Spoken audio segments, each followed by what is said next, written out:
Jai, Hare Krishna. Então, você pergunta ou seja, como a gente pode saber o que é favorável para Krishna e o que é desfavorável, né? Ou seja, como em aceitar o favorável e rejeitar o desfavorável, né? Bom, isso vai muito no discernimento, né? Viveka, que nós vamos ganhando, né? Com a prática, com a nossa prática, né? Claro que no início, né, nós não temos viveka suficiente, ou seja, a gente não consegue discernir o que é certo, o que é errado, e por isso nós precisamos, né, de muita associação, né, sadhusanga, para a gente saber o que é favorável, o que é desfavorável, né? Então, se nós entendemos esse aspecto como um aspecto assim, crucial para a nossa vida espiritual, né? Porque anukulyasha shankalpaha pratikulyasha varjanam. Então, esses são os primeiros passos, né? Da rendição, que você tem que aceitar o que é favorável e você tem que rejeitar o que é desfavorável. E a gente poderia dizer que isso também está relacionado ao nosso desenvolvimento espiritual. Você vai ver que você avança espiritualmente quando você começa a deixar coisas e quando você também aceita coisas. Então, isso é o favorável, ou seja, isso é o sintoma, né, que você está desenvolvendo, que você está fazendo progresso, né? Então, por exemplo, nós tínhamos assim muitos apegos a coisas que agora não tem sentido mais, né? Nós tínhamos apegos a certas pessoas, né? Sangha, que agora nós não tem sentido manter isso mais. Então, é como essa mudança, né? De apego, essa mudança de foco. Aí está onde nós vamos entender o que é favorável e o que não é favorável. Então, como fazemos isso, né? Quando se diz, né, Krishna Prite Bhoga Tyaga, né? Ou seja, Krishna Prite Bhoga Tyaga, o que Krishna gosta, né? O que Krishna gosta, eu vou fazer. O que Krishna não gosta, eu vou deixar de lado. E isso vai ser sempre bem no início, né, na companhia dos devotos, porque nós vamos ver o que eles estão o que eles estão aceitando, o que eles estão rejeitando. Por exemplo, a gente entende que acordar cedo, né, antes do Mangalarati, ou seja, nesse momento assim tão auspicioso, é muito favorável. Por que a gente chegou a essa conclusão? Porque a gente viu que os devotos, né, eles estão fazendo isso, né? Por exemplo, nós vamos ver que coisas assim que destroem, né, o serviço devocional, né, como o Prajalpa, a Atyahara, todas essas coisas assim que realmente são desfavoráveis, nós vamos tentar evitar, no sentido de realmente traçar, né, um esboço da vida espiritual, ou seja, um objetivo que nós vamos tentar manter isso, né? Nós não podemos, é claro, né, fazer tudo desde o início, entender tudo desde o início, não tem como. Então, aos poucos, nós vamos adquirindo, né, essa capacidade de discernimento primeiramente, como eu falei, né, na associação, primeiramente nós vamos aí entender o que é o serviço devocional. Por exemplo, quando nós entendemos Anyabhilashita Shunyam Gena Karmanya Vritam Anukulena Krishna Nushilam, né, Bhakti Uttamam. Ou seja, quando o Rupa Goswami explica, ele define Bhakti, né, com esse verso, né, que realmente sem desejos, né, Anyabhilashita Shunyam, sem desejos, né, a não ser o desejo de satisfazer Krishna. Então, como nós vamos entender isso, né? Ou seja, como nós vamos descobrir isso? A não ser através das escrituras, da companhia dos sadhus, né? Mas chega um momento também que nós desenvolvemos uma certa inteligência espiritual, ou seja, um certo feeling, né? um sentimento que a gente entende que realmente isso vai ser muito favorável para a minha vida espiritual. Isso já não vai ser. É como entrar no campo da rendição, né? Você realmente entende, né? Que Krishna ele vai te proteger, ou seja, ele vai te manter. Gopitriti Varanantata. Krishna ele vai me manter, né?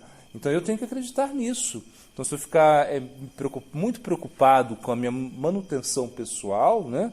Isso vai ser um problema sério. Por quê? Porque eu vou acabar concentrando a minha atenção em assuntos muito relativos. Claro que nós também precisamos, né, pensar nos assuntos relativos, mas entendendo que quem vai manter a minha vida é Krishna.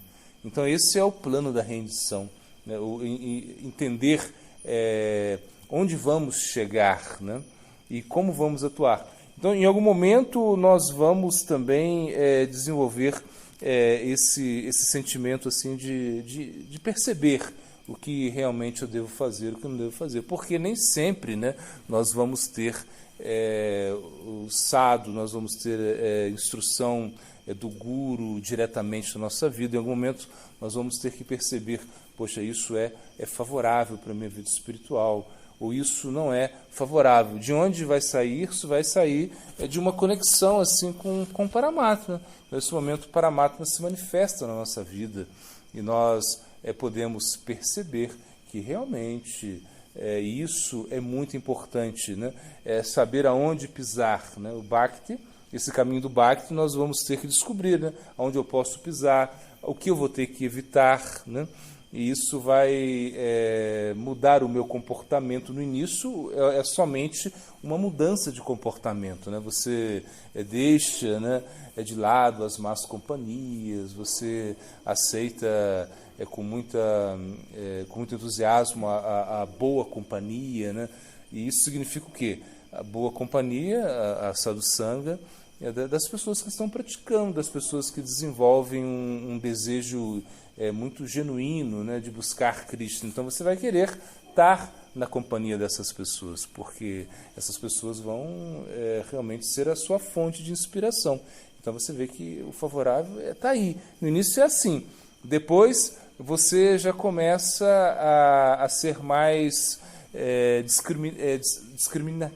vai discriminar mais, né? Você vai usar a discriminação mais sutil para entender o que é favorável, o que é desfavorável, inclusive nos nossos próprios pensamentos, né?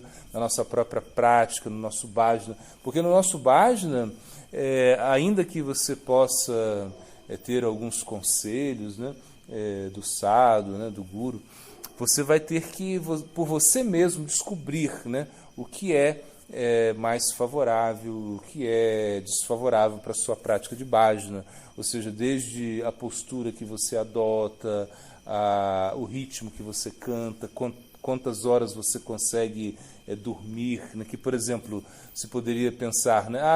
Dormir 5, 6 horas é o recomendado, alguma coisa assim, mas de repente isso não é para todo mundo.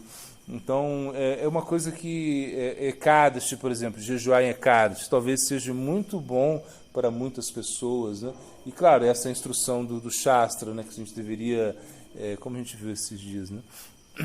O Bhaktivedanta Narayana Goswami Maharaj falando que a gente tem que dar a nossa cabeça, a nossa alma, né, para Ekadashi. Por quê? Porque Ekadashi, ele é como como eu falava, como a mãe, né, do Prema Bhakti, ou seja, é o que vai nos dar, um dia tão poderoso que pode entregar Prema Bhakti. Agora, claro, nem para todo mundo, né, jejuar vai ser favorável. Pode ser que para algumas pessoas jejuar seja, inclusive, desfavorável. E mesmo ficar, por exemplo, desperto a noite toda, né? Isso é muito difícil. Para alguns pode ser muito favorável, para outros pode ser completamente desfavorável, vai atrapalhar completamente o sadhana dela, né, em toda a semana. Então, na realidade, é uma coisa que pessoalmente você vai entendendo o que fazer. Por exemplo, o jejuar, né, de grãos e Ekadashi, todo mundo deveria jejuar, né? Agora, por exemplo, jejuar completamente, isso vai ser muito favorável se você consegue se manter centrado na sua prática, se você consegue ganhar mais tempo para cantar o santo nome, porque a gente entende que quando a gente come, a gente perde tempo. Nesse dia de Ekadashi, significa não perder tempo. Então, Ekadashi Upavasa, uma das atividades assim, muito importantes na vida espiritual, significa jejuar, né? O Upavasa significa jejuar, mas também significa que você que você deve estar mais próximo de Krishna nesse dia. Se você está mais próximo de Krishna nesse dia, isso talvez comer seja mais importante do que não comer. Então, como você vai descobrir isso, né? Além, como eu falei no início, você vai ver o comportamento dos outros devotos, isso vai inspirar muito, né? Mas depois também você vai ter que ter o seu próprio discernimento, ver o que para você é bom, o que para você é ruim. Por exemplo, quando a gente fala, né?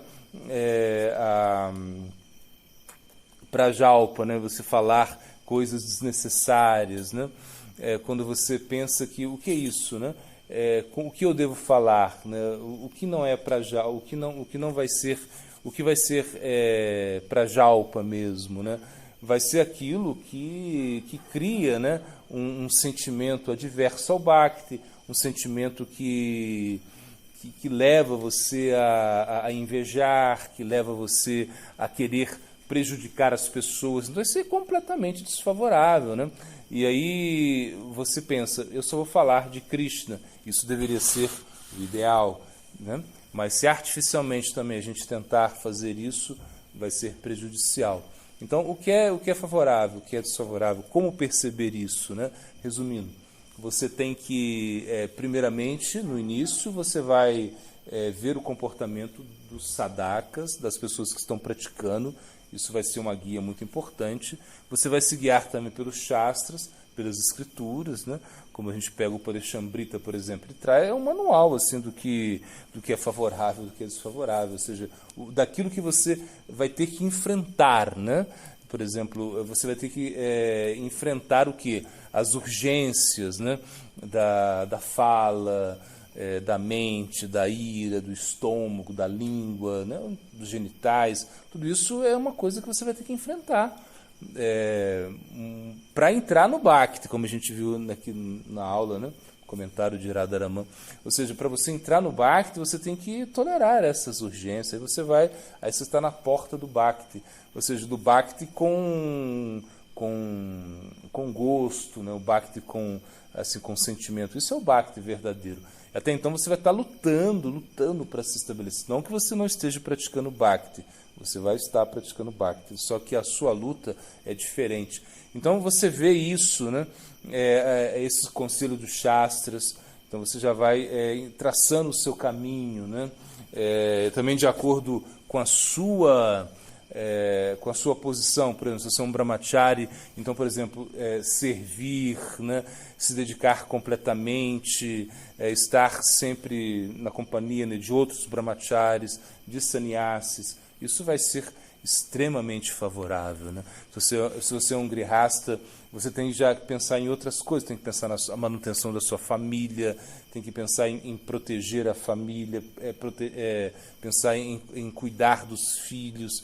Então, o grihasta, claro, que para ele é muito importante a sadhusanga, isso é importante para todos, mas ele vai ter que ter outras preocupações adicionais, né, que são favoráveis. Para um brahmachari isso já não é favorável, ou seja, então na realidade você vai vendo, né, comportamento do sadhaka, conselho das escrituras, né, e depois existe um discernimento interno que você desenvolve, que você vê o que é favorável, você começa a tomar, às vezes você toma algumas decisões, né, sem a consulta do sadhu, sem a consulta dos shastras, mas essas decisões elas foram inspiradas, né, por Paramatma. Então isso é o que nós vamos entender, né, o que é favorável, o que é desfavorável. Guru Premananda.